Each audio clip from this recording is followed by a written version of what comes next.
Hello and welcome to White Plains Station. This is a very modern waiting area, and today we're going to for New York's secret abandoned interurban that is hidden in plain sight, the New York, Westchester, and Boston Railway. So without any further ado, here's some history, and I'll see you hopping on the bus over there at the White Plains bus terminal. The history of the New York, Westchester, and Boston Railway traces back to 1871, when the Southern Westchester Railroad was chartered to run from the southern Bronx at what would later become the Harlem River Terminal to White Plains. However, this venture failed in 1875, and by 1881 the idea was fully abandoned. A second, separate railroad called the New York, Westchester, and Boston, but commonly known simply as the Westchester, had also been planned in the 1870s to run from the Harlem River Terminal to Portchester, but this idea also failed. However, unlike the Southern Westchester Railroad, the New York, Westchester, and Boston managed to be saved. In 1904, planning began again, and by 1909, the railroad was set to begin construction. This was helped by the acquisition of the Harlem River and Portchester Railroad from the New Haven Railroad, as they had already constructed a line through parts of the Bronx. In addition to this, J.P. Morgan, the famed railroad magnate, had invested in the Westchester, allowing construction to start. Partially as a result of J.P. Morgan's investment, the railroad was one of the most expensive in the world to build at the time, costing $1.2 million per mile, equivalent to nearly $40 million today. The reason for this high cost? The railroad was built to an immensely high standard, with significant four-track sections, 90-pound rails, no grade crossings, many bridges and viaducts, and entirely high platforms.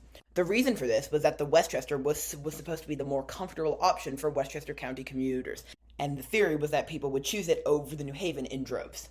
The line opened in 1912, with service extended past New Rochelle in 1921. By 1928, 14.1 million people rode the line each year. However, by the mid-1930s, it was clear that the line was in trouble.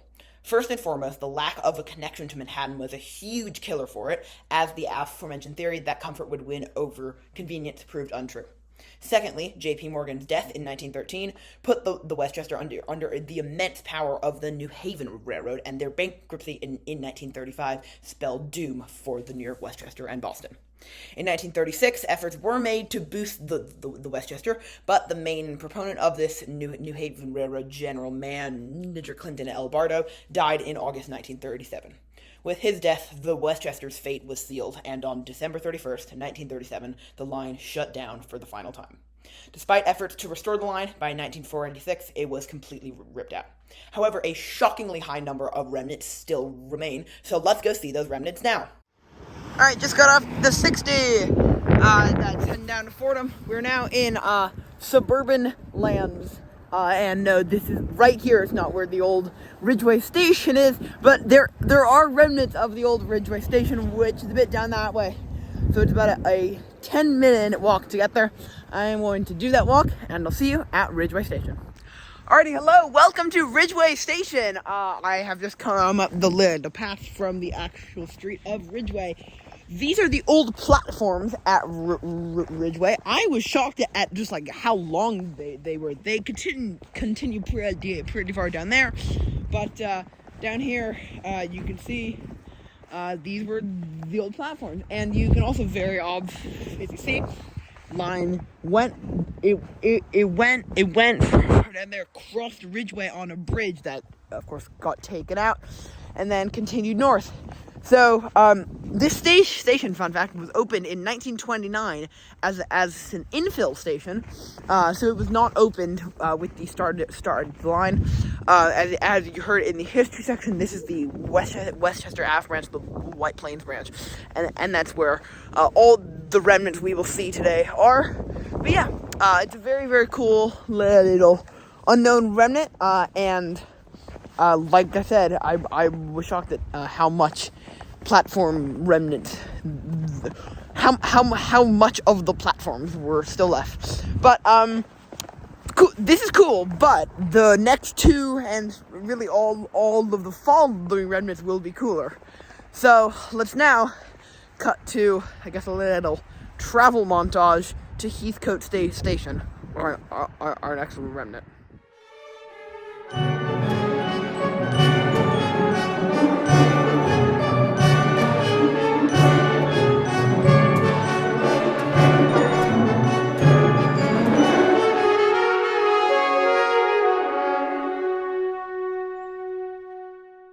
Alrighty, welcome to Heathcote Station. Here's the bus.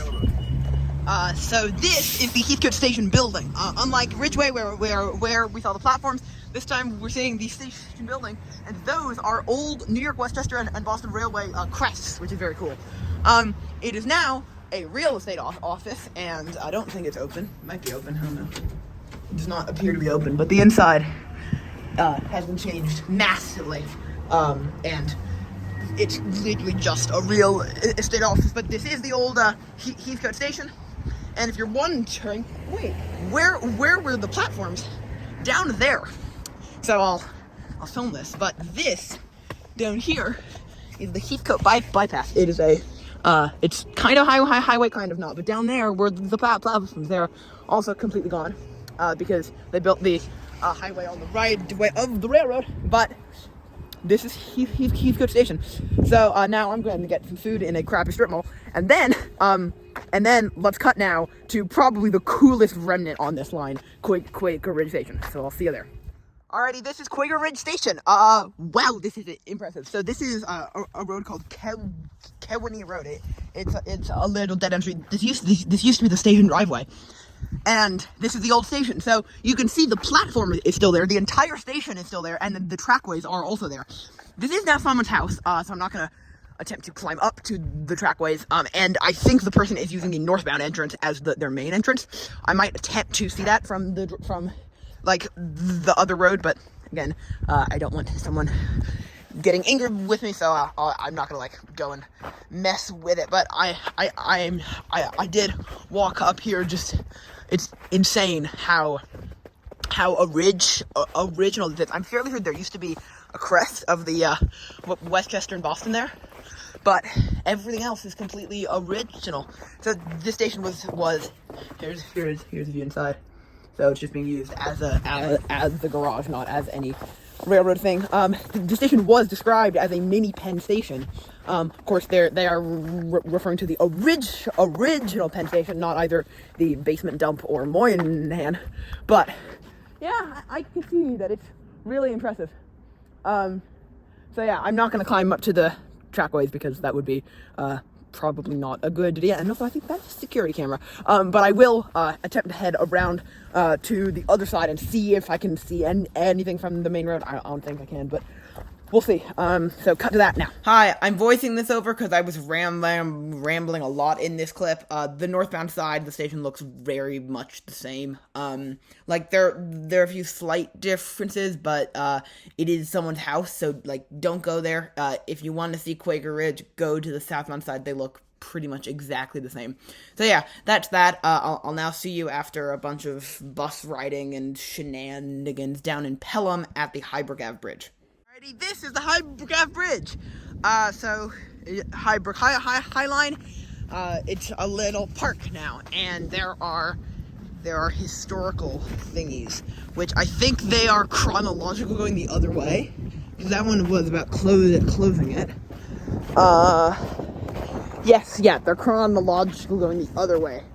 So, we will cut to that in a bit, but first, the actual bridge, and this path is really muddy. But yeah, let's run down here, and we can see the actual bridge, the Highbrook Av Bridge, is right here. So this is an original bridge of the New York, Westchester, and Boston. We'll head down to the actual Highbrook Ave in a second, see if you can see it from down there. But it got converted into a path, and it's cool. It's now preserved Ridgeway. So this is the Highbrook Av Bridge. Very nice. I like it. And now we're gonna walk back up there and to the historical posters, which I will cut to now. I don't want to run. Hello, voicing this over again because I was basically just like reading the signs out, and they're the same stuff you heard in the history section, so there's no point to like read them out again. If you want to pause and read, they're scrolling through now, but it's the same stuff you heard in the history section.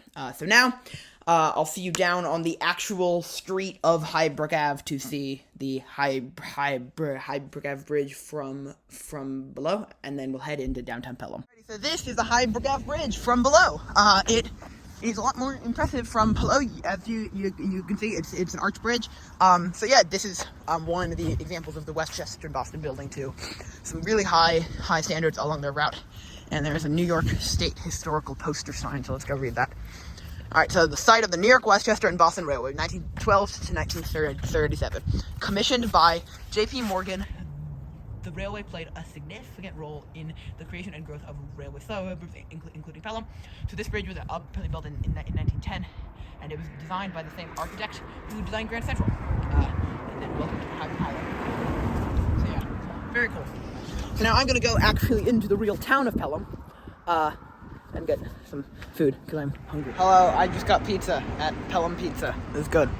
So now I'm gonna walk to the New Haven line and take that back into the city. But that was the New York, Westchester, and Boston Railway. Thank you very much for watching. I hope you enjoyed, and I'll see you next week. Bye bye.